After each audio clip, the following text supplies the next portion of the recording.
प्रिय विद्यार्थी मित्रो,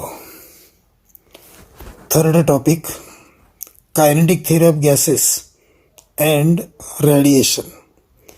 आणि या टॉपिक अंतर्गत आजचं हे 4थं लेक्चर. आजच्या लेक्चरमध्ये सुरुवातीला आपण स्पेसिफिक हीट कॅपॅसिटी याचा मिनिंग पाहणार आहोत. तर unit mass of a substance आहे. एक सबस्टन्स आहे आणि त्याचं मास हे युनिट मास आहे, म्हणजे 1 आहे. या युनिट मास ऑफ सबस्टन्सचं टेम्परेचर 1 डिग्री सेल्सिअसनं किंवा 1 केल्विननं वाढवण्यासाठी जी हीट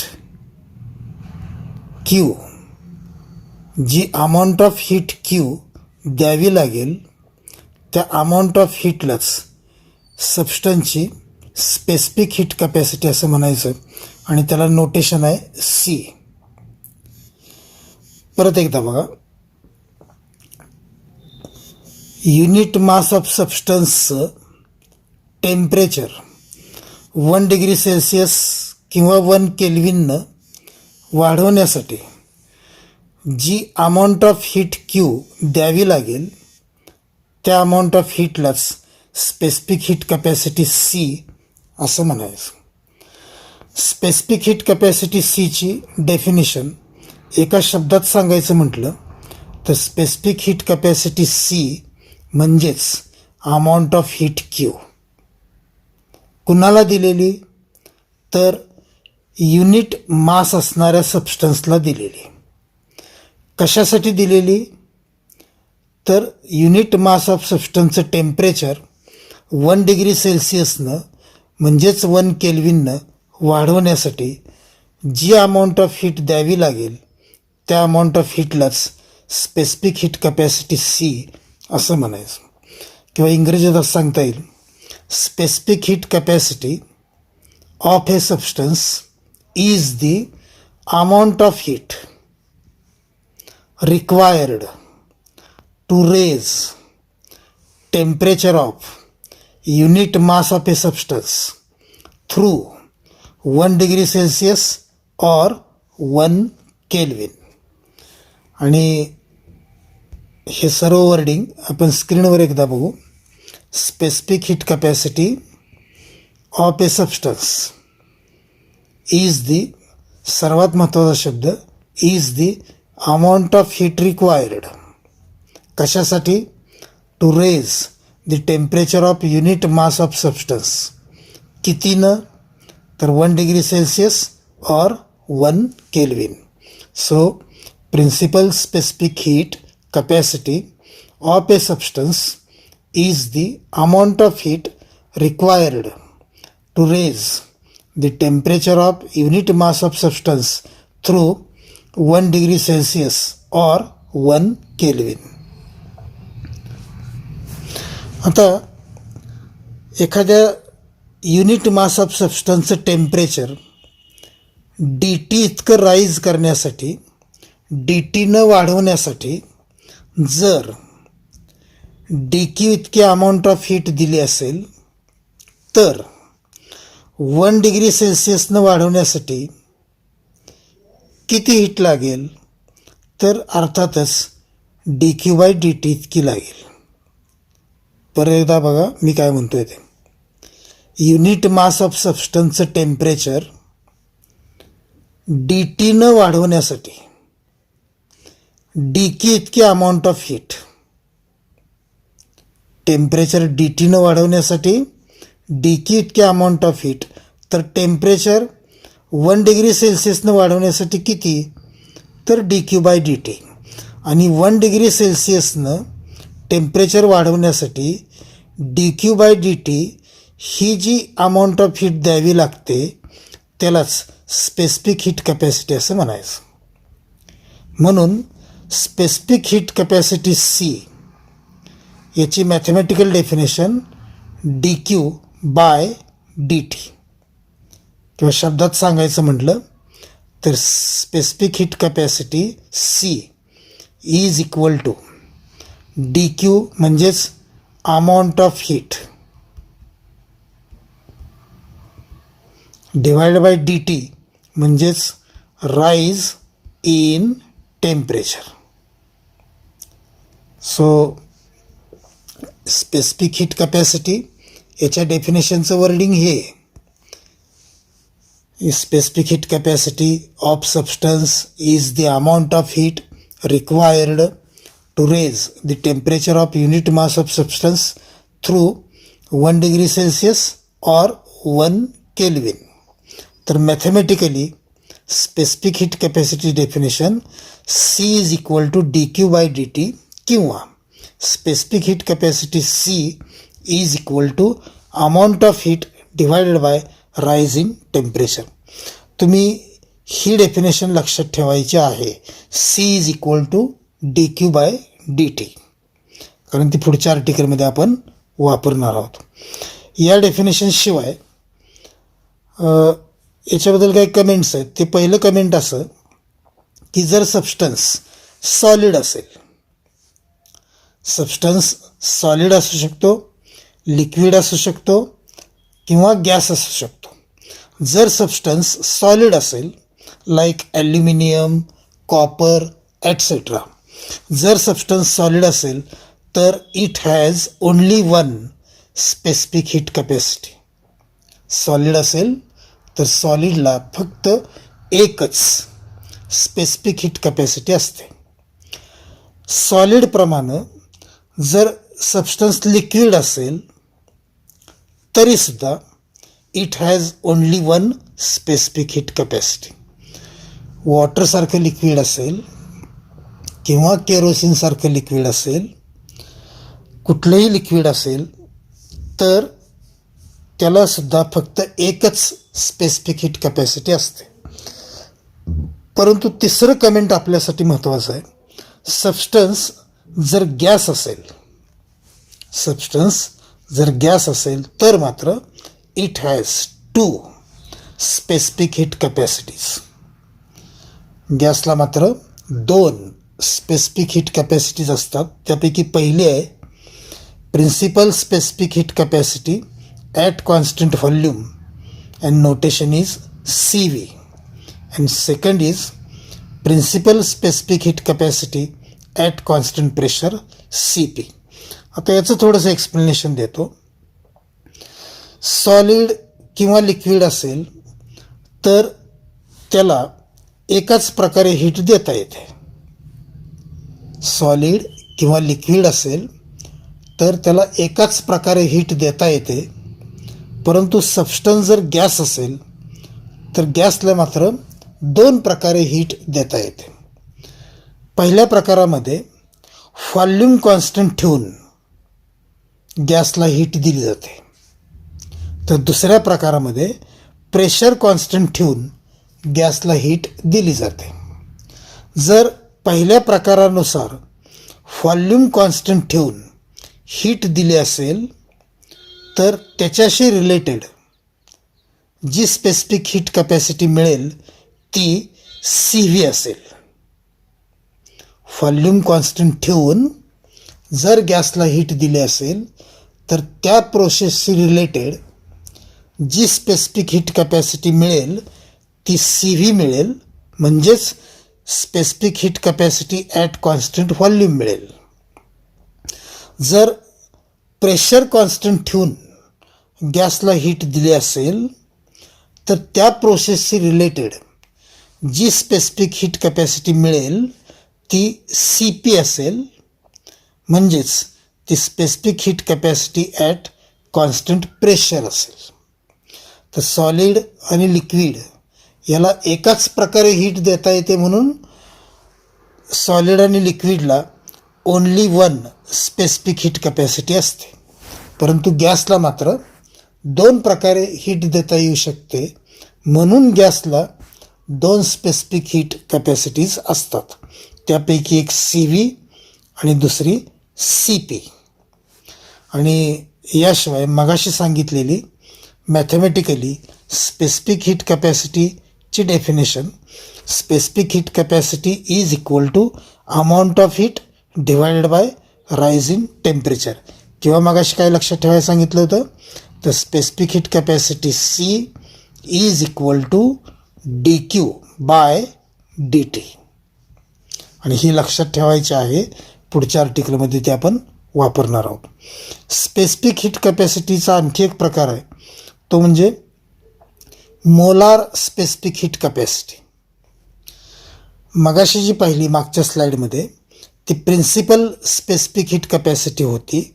आता इथं जो प्रकार पाहतोय आपण ती आहे मोलार स्पेसिफिक हीट कॅपॅसिटी. दोघांच्या मिनिंगमध्ये फारसा फरक नाही आहे. जर युनिट मास ऑफ सबस्टन्स असेल, युनिट मास ऑफ सबस्टन्स, तर जी स्पेसिफिक हीट मिळते, जी स्पेसिफिक हीट कॅपॅसिटी मिळते तिला प्रिन्सिपल स्पेसिफिक हीट कॅपॅसिटी असं म्हणायचं. युनिट मास ऑफ सबस्टन्स ऐवजी जर 1 मोल ऑफ सबस्टन्स असेल, 1 मोल ऑफ सबस्टन्स असेल, तर जी स्पेसिफिक हीट कॅपॅसिटी मिळेल त्याला मोलार स्पेसिफिक हीट कॅपॅसिटी असं म्हणायचं. एवढाच फक्त फरक आहे. युनिट मास ऑफ सबस्टन्स असेल तर प्रिन्सिपल स्पेसिफिक हीट कॅपॅसिटी मिळेल, आणि जर 1 मोल ऑफ सबस्टन्स असेल तर मोलार स्पेसिफिक हीट कॅपॅसिटी मिळेल. आणि molar specific heat capacity definition, तर molar specific heat capacity of substance is the amount of heat required to raise the temperature of 1 mole of substance through 1 degree Celsius or 1 Kelvin. दोन्ही definition जवळपास same आहेत, फरक फक्त इथं आहे. 1 unit mass of substance ऐवजी 1 mole of substance. 1 mole of सबस्टन्सचं temperature 1 degree सेल्सिअसनं किंवा 1 केल्विननं रेज करण्यासाठी जी अमाऊंट ऑफ हीट रिक्वायर्ड आहे त्या अमाऊंट ऑफ हीटला मोलार स्पेसिफिक हीट कॅपॅसिटी असं म्हणायचं. आता याच्या बाबतीत सुद्धा जसं प्रिन्सिपल स्पेसिफिक हीट कॅपॅसिटीच्या बाबतीत 2 प्रकार होते. Principal specific heat capacity at constant volume CV आणि principal specific heat capacity at constant pressure CP, तसं इथंही मोलार स्पेसिफिक हीट कॅपॅसिटीच्या बाबतीत 2 प्रकार आहेत. Molar specific heat capacity at constant volume CV आणि दुसरं molar specific heat capacity at constant pressure CP. आणि एक लक्षात घ्या, प्रिन्सिपल स्पेसिफिक हीट कॅपॅसिटी आपण स्मॉल CVनं दाखवतो, तर मोलार स्पेसिफिक हीट कॅपॅसिटी आपण कॅपिटल CVनं दाखवतो. तर प्रिन्सिपल असेल तर स्मॉल लेटर आणि मोलार असेल तर कॅपिटल लेटर. इथं molar specific heat capacity at constant volume capital CV, तर molar specific heat capacity at constant pressure capital CP. आणि दोघांच्यातलं रिलेशन जे आहे, मोलार स्पेसिफिक हीट आणि प्रिन्सिपल स्पेसिफिक हीट दोघांच्यातलं रिलेशन असं आहे, capital CP is equal to m0 into small CP. तर capital CV is equal to m0 into small CV. इथं कॅपिटल CPचा अर्थ molar specific heat at constant pressure CP, तर capital CVचा अर्थ molar specific heat capacity at constant volume. Small CPचा अर्थ principal specific heat capacity at constant pressure, तर small CVचा अर्थ principal specific heat capacity at constant volume. तर molar specific heat आणि प्रिन्सिपल स्पेसिफिक हीट यांच्यातली ही रिलेशन्स. इथं m0 जे आहे त्याचं नाव आहे मोलार मास, म्हणजेच मास ऑफ 1 मोल. मास ऑफ 1 मोललाच मोलार मास असं म्हणतात आणि ते जनरली m0 आपण डिनोट करतो. ही रिलेशन आपण पुढच्या आर्टिकलमध्ये वापरणार आहोत. लक्षात ठेवा, स्मॉल लेटर असतील तर प्रिन्सिपल स्पेसिफिक हीट आणि कॅपिटल लेटर्स असतील तर मोलार स्पेसिफिक हीट. आणि यानंतर अत्यंत महत्त्वाचं आर्टिकल मेयर्स रिलेशन हे आपण पाहणार आहोत. ह्या आर्टिकलवरती अनेक वेळा प्रश्न विचारलेत. ऑब्टेन मेयर्स रिलेशन किंवा डिराइव मेयर्स रिलेशन. आणि सुरुवातीला आपण एक फिगर बघू. फिगरमध्ये हे एक सिलेंडर आहे. सिलेंडरच्या आतमध्ये इथं 1 mole of ideal gas enclose केलं आहे आणि या सिलेंडरला हे पिस्टन आहे. तर सिलेंडरमध्ये 1 mole of gas, 1 mole of ideal gas आणि या सिलेंडरला हे पिस्टन आहे. म्हणून आपण असं म्हणू शकतो की figure shows 1 mole of gas, 1 mole of ideal gas enclosed in a cylinder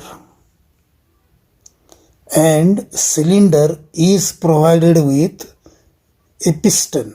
आता पिस्टनही कसं आहे तर पिस्टन लाईट आहे म्हणजे हलका आहे, शिवाय फ्रिक्शनलेस आहे.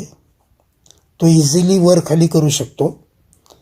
फ्रिक्शनलेस, तो वर किंवा खाली मूव्ह होऊ शकतो. आणि त्याचबरोबर तो एअर टाईट पण आहे. म्हणजे लाईट आहे, फ्रिक्शनलेस आहे आणि शिवाय तो एअर टाईट पण आहे. तर हे फिगरचं एक्सप्लेनेशन. फिगरमध्ये this is cylinder, this is 1 mole of ideal gas and this is piston. 1 mole of ideal gas is enclosed in a cylinder and cylinder is provided with this light, frictionless and airtight piston. So consider 1 mole of ideal gas enclosed in a cylinder. Cylinder is provided with a piston. आणि piston कसं आहे, light, frictionless, air tight piston आहे. Cylinder is provided with light, frictionless, air tight piston. आता जो gas enclose केला आहे त्याचं pressure P आहे, व्हॉल्यूम व्ही आहे आणि ॲब्सोल्यूट टेम्परेचर कॅपिटल टी आहे. प्रेशर पी, व्हॉल्यूम फी आणि जो गॅस एनक्लोज केला आहे त्याचं ॲब्सोल्यूट टेम्परेचर टी आहे. थोडक्यात P, V and T are the pressure, volume and absolute temperature of gas. याच्यानंतर 2 केसेसपैकी पहिली केस आपण पाहणार आहोत. मगाशी म्हटलं होतं की गॅसला 2 प्रकारे हीट देता येते. त्यातला पहिला प्रकार, व्हॉल्यूम कॉन्स्टंट ठेवून गॅसला हीट द्यायची. व्हॉल्यूम कॉन्स्टंट ठेवायचं म्हणजेच जो पिस्टन आहे तो फिक्स ठेवायचा. त्याला वरतीही जाऊ द्यायचं नाही आणि त्याला खालीही पण येऊन द्यायचं नाही. पिस्टन फिक्स असेल तरच व्हॉल्यूम कॉन्स्टंट राहील आणि असं व्हॉल्यूम कॉन्स्टंट ठेवून गॅसला हीट द्यायची. ही केस 1. So case 1 is the gas is heated at constant volume and to keep volume constant piston is kept fixed. आणि व्हॉल्यूम कॉन्स्टंट ठेवून गॅसला DQ1 इतके अमाऊंट ऑफ हीट गॅसला सप्लाय केलेलं आहे. So DQ1 is the amount of heat supplied to the gas. आता याच्याबद्दल आपण 2 comment करणार आहोत. त्यापैकी पहिलं कमेंट असं, ड्यू टू हीट DQ1 काय होतं तर गॅसचं टेम्परेचर T पासून T+DT पर्यंत वाढतं. सुरुवातीचं टेम्परेचर T आहे हे पाहिलं आपण. पण DQ1 या हीटमुळं गॅसचं टेम्परेचर T+DT इतकं होतं. गॅसचं टेम्परेचर T+DT इतकं होतं, याचा अर्थ टेम्परेचर कितीनं वाढलं, तर अर्थातच ते DT इतकं वाढलं. So rise in temperature is DT. So due to heat DQ1, temperature increases from T to T+DT. So rise in temperature is DT. आणि व्हॉल्यूम कॉन्स्टंट आहे. जर व्हॉल्यूम कॉन्स्टंट ठेवून गॅसला जर हीट दिली तर त्या प्रोसेसमध्ये जी स्पेसिफिक हीट मिळेल ती molar specific heat at constant volume मिळेल, म्हणजेच कॅपिटल CV मिळेल. व्हॉल्यूम कॉन्स्टंट असल्यामुळं, व्हॉल्यूम कॉन्स्टंट ठेवून हीट दिल्यामुळं जी स्पेसिफिक हीट मिळेल ती कोणती मिळेल, तर specific heat CV at constant volume मिळेल. आणि शिवाय जो आयडियल गॅस आहे तो 1 मोल असल्यामुळं आपल्याला प्रिन्सिपल स्पेसिफिक हीट न मिळता मोलार स्पेसिफिक हीट मिळेल. And that molar specific heat CV is given by CV is equal to DQ1/DT. मागच्या स्लाईडमध्ये तुम्हाला हे लक्षात ठेवायला सांगितलं होतं की specific heat capacity C is equal to amount of heat divided by rise in temperature. इथं amount of heat DQ1 आहे, तर rise in temperature DT आहे. म्हणून molar specific heat capacity CV at constant volume is equal to DQ1/DT. CV is equal to DQ1/DT हे equation DQ1साठी असं लिहिता येईल. DQ1 is equal to CV into DT आणि दिस इज इक्वेशन नंबर 1. हे पहिलं कमेंट झालं पहिल्या केससाठी. दुसरं कमेंट असं की पिस्टन आपण फिक्स ठेवला आहे.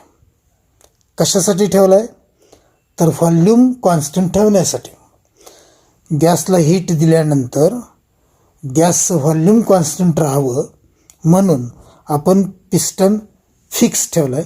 आणि पिस्टन जर फिक्स असेल, त्याची मूवमेंटच झाली नसेल, तो वरती गेला नसेल, खाली आला नसेल, तर work done in moving piston, piston move करण्यासाठी केलेलं वर्क हे पण 0 असेल.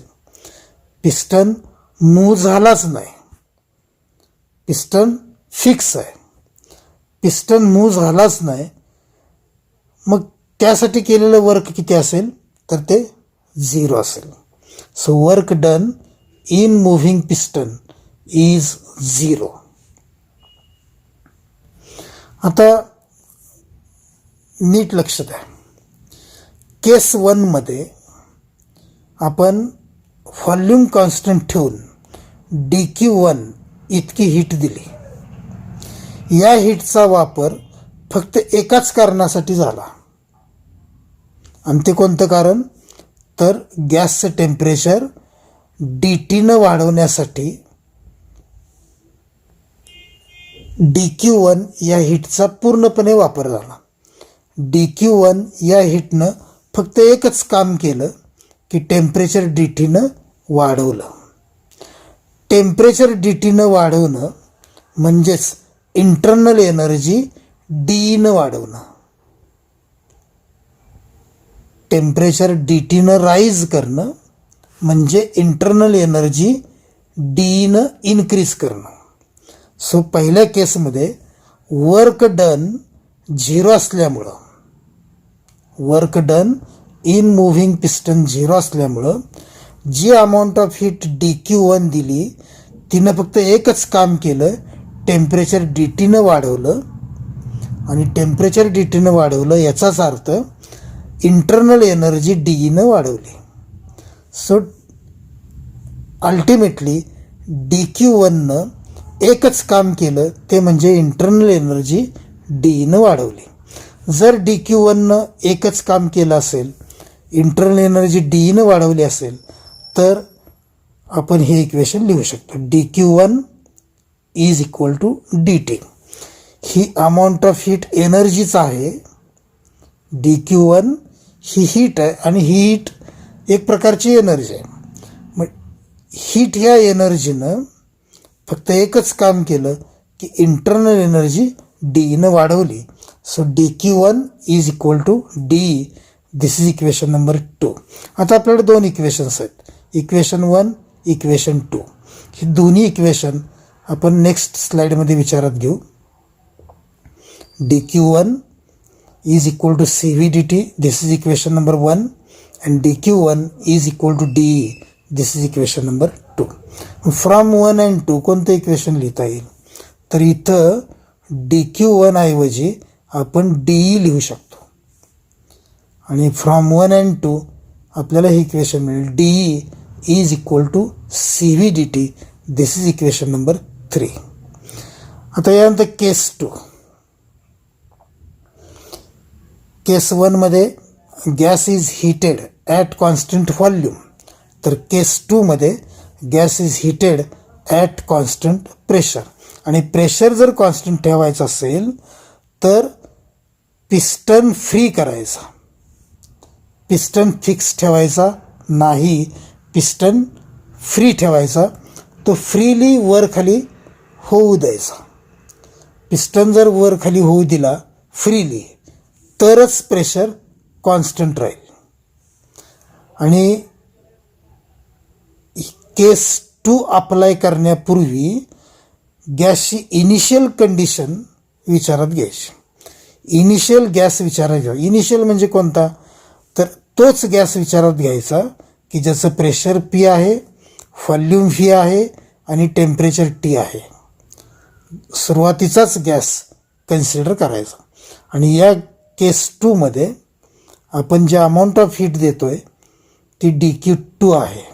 So case 2 is gas is heated at constant pressure and to keep pressure constant piston should not be fixed.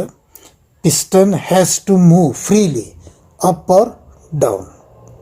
And to apply this condition, to apply this case 2, reconsider initial gas whose pressure is P, volume is V and temperature is T.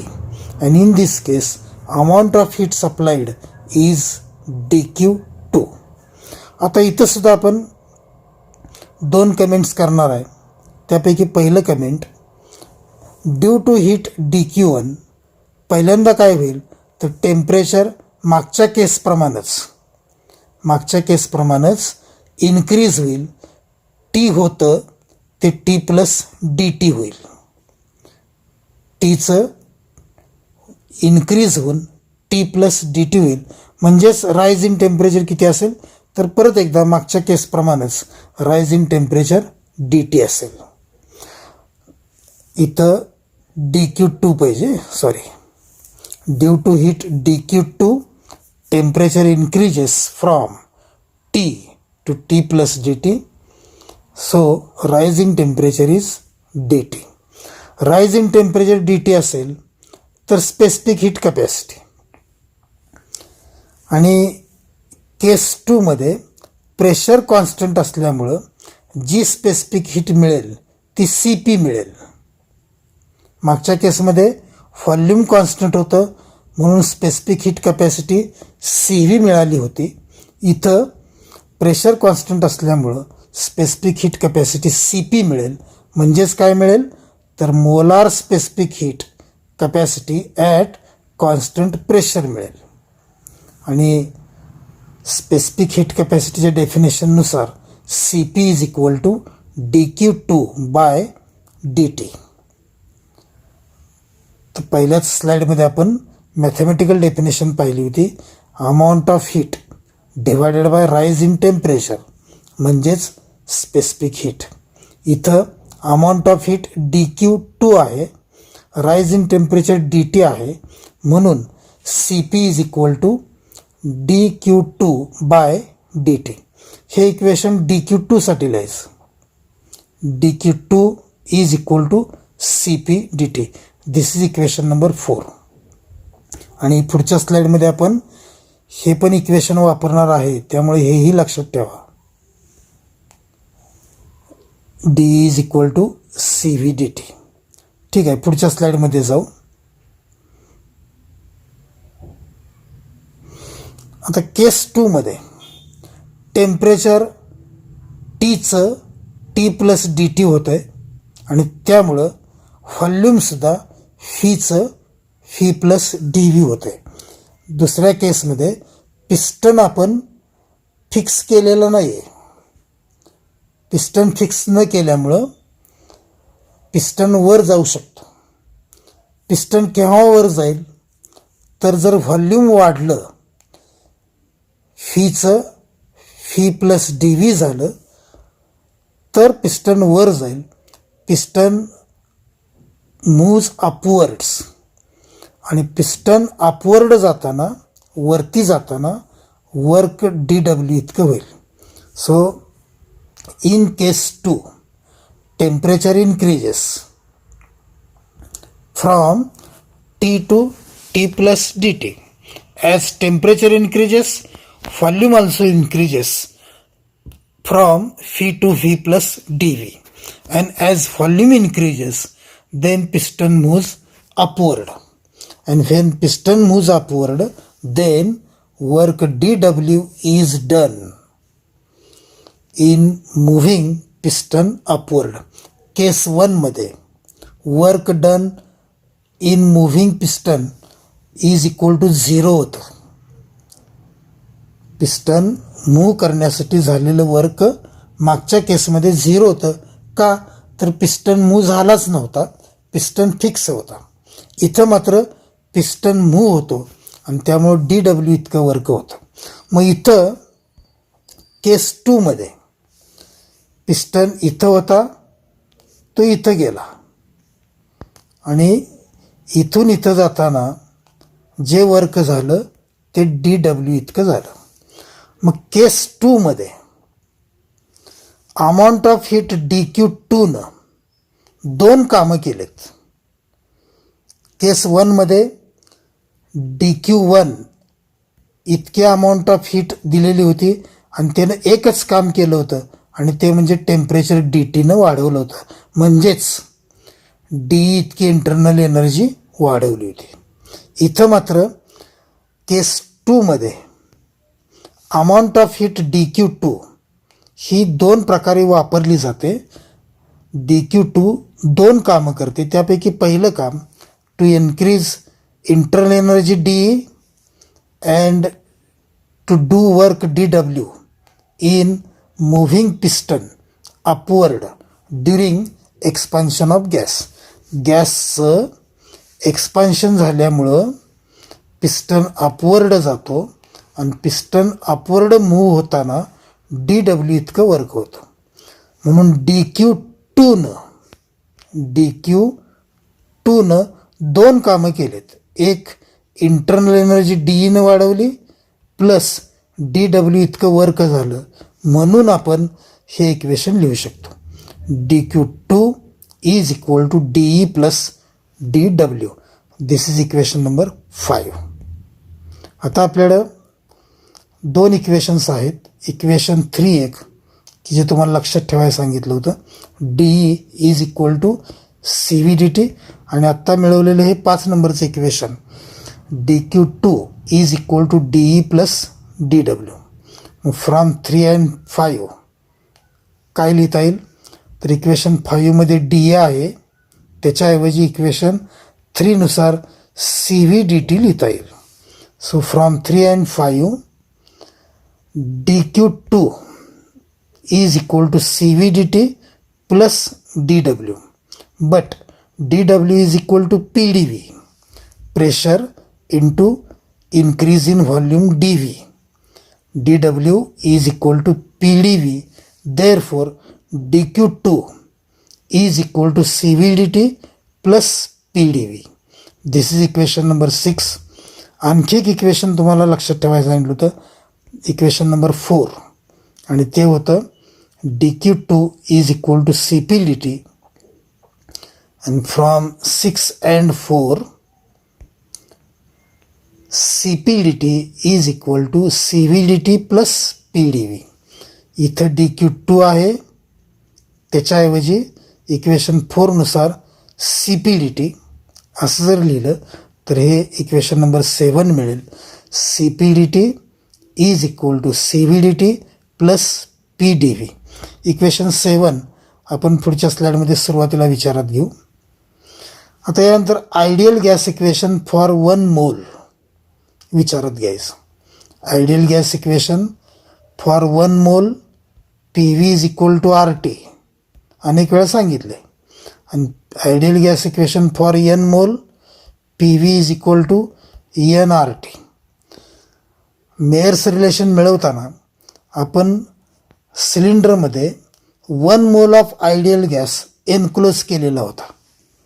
1 mole of ideal gas एन्क्लोज केल्यामुळं ideal gas equation for 1 mole म्हणजेच PV is equal to RT हे विचारात घ्यायचं.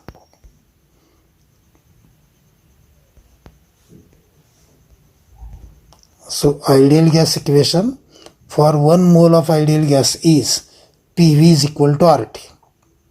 आणि PV is equal to RT सुरुवातीला जो gas विचारात घेतला होता त्याचं स्टेटस काय होतं, तर त्याचं प्रेशर P होतं, व्हॉल्यूम V होतं, टेम्परेचर T होतं. मग या कंडिशनसाठी ideal gas equation PV is equal to RT.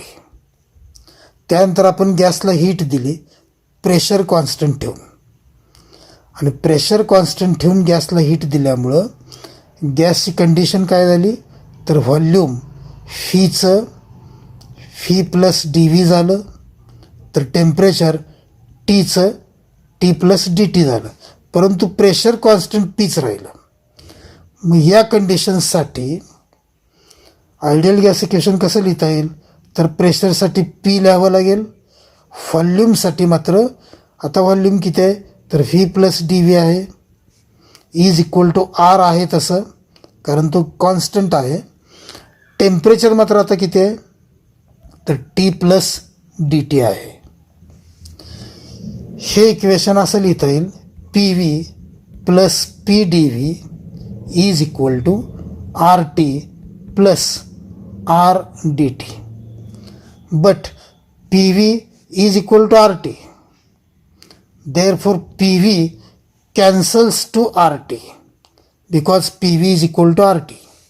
And therefore, PV is equal to RT can be written as PDV is equal to RDT.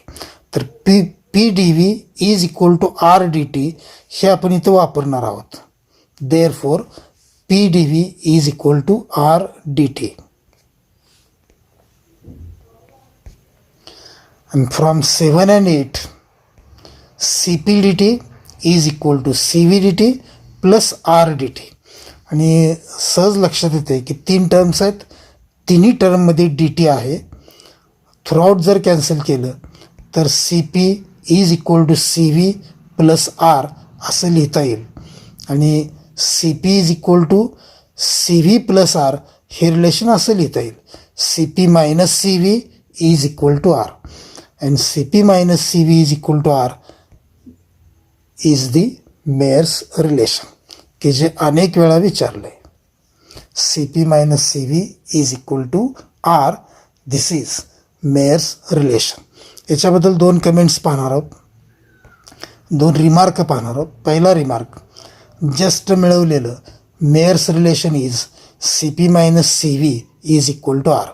In this equation all the quantities are expressed in same units. 3 quantities आहेत, CP आहे, CV आहे and R आहे.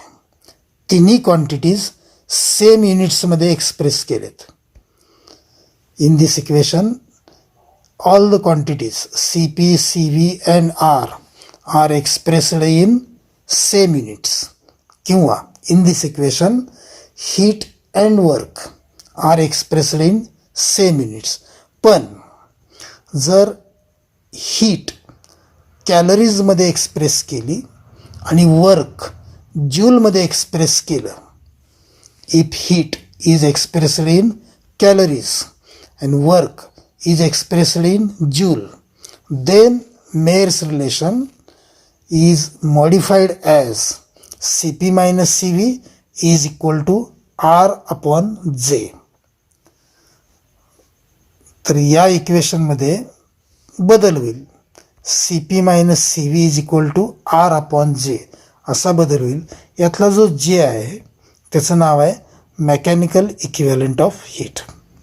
So if Cp, Cv and R are expressed in same unit, then Maier's relation is Cp minus Cv is equal to R. If heat is expressed in calories, that is Cp and Cv are expressed in calories, and if R is expressed in joule, then Maier's relation is Cp minus Cv is equal to R upon J, where J is the mechanical equivalent of heat. This is first remark. Now second remark, Maier's relation is Cp minus Cv is equal to R upon J. इथं Cp आणि Cv यांची नावं काय आहेत? So Cp is molar specific heat at constant pressure and Cv is molar specific heat at constant volume. Let m naught is the molar mass. Molar mass means mass of 1 mole. Small Cp is the principal specific heat at constant pressure and small Cv is principal specific heat at constant volume. So capital Cp, capital Cv are the molar specific heat capacities. Small Cp, small Cv are the principal specific heat capacities, and molar specific heat capacity and principal specific heat capacities are related as molar and principal specific heat capacities are related as Cp is equal to m naught Cp and Cv is equal to m naught Cv. हे आपण 2 नंबरच्या स्लाइडमध्ये पाहिलेलं आहे. इथं परत आपण वापरतोय. आता आपल्याला 3 इक्वेशन्स आहेत. हे first Cp minus Cv is equal to R upon J आणि ही 2 इक्वेशन्स. ही तिन्ही इक्वेशन्स आपण नेक्स्ट स्लाइडमध्ये विचारात घेऊ. Cp minus Cv is equal to R upon J and Cp is equal to m not Cp, Cv is equal to m not Cv. मग या तिन्ही इक्वेशनवरून आपल्याला असं लिहिता येईल, कॅपिटल Cp बद्दल लिहायचं m not Cp, capital Cv बद्दल लिहायचं m not Cv, R upon J आहे तसंच. So m not Cp minus m not Cv is equal to R upon J. m not common घेतलं LHSला आणि ते जर RHSला ट्रान्सफर केलं तर आपल्याला हे मिळेल Cp minus Cv is equal to R upon m naught J, and this is Maier's relation in terms of principal specific heats of gas. Maier's relation in terms of molar specific heat is Cp minus Cv is equal to R upon J. Maier's relation for molar specific heat capacities is Cp minus Cv is equal to R upon J, and Maier's relation in terms of principal specific heat is Cp minus Cv is equal to R upon m naught J. आणि इथं थांबतोय. Mayer's relation अत्यंत महत्त्वाचं असं relation आहे, अनेक वेळा विचारलेलं आहे. त्यामुळं या आर्टिकलची चांगल्या प्रकारे तयारी करा. ह्या लेक्चरमध्ये आपण सुरुवातीला जे स्पेसिफिक हीट कॅपॅसिटी याचा मिनिंग पाहिला तो इतका महत्त्वाचा नाही. परंतु मेयर्स रिलेशन हे जे आर्टिकल पाहिलं ते अत्यंत महत्त्वाचं आहे. याची तयारी चांगल्या प्रकारे करा. थांबूया. धन्यवाद.